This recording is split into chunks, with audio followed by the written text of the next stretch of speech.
China says the number of people infected by a mysterious respiratory virus has more than tripled over the weekend. The World Health Organization holds an emergency meeting today to determine whether to declare a public health emergency regarding the coronavirus. Already some 24 countries on 3 continents have shuttered their schools. In Japan alone, 38,000 schools are closed. As the COVID-19 pandemic shot across the globe, Japan appeared to be in the crosshairs.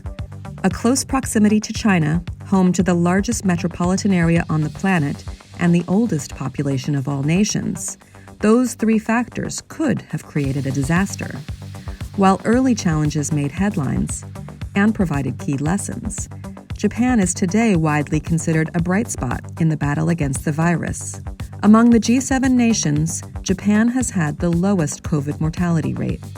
In fact, the United Kingdom, which has about half the population of Japan, has had more than 10 times the number of confirmed cases and nearly 30 times the number of COVID deaths. And while the pandemic impacted all economies within the G7, Japan's GDP decline has been less severe than its peers. Experts point to some potential factors contributing to Japan's success. First, a universal healthcare system, which for nearly 60 years has been available to all.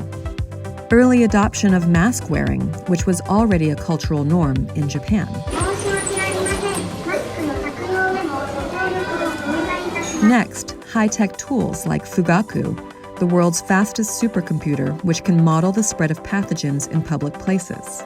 And advanced retrospective contact tracing by trained medical and public health professionals throughout the nation.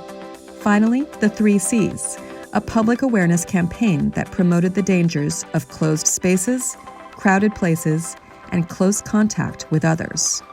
But as the Japanese government encourages social distancing at home, it's also practicing social responsibility globally. The world's 3rd largest economy is playing a key role in the COVAX facility, pledging more than $130 million toward the goal of equitable access to COVID-19 vaccines.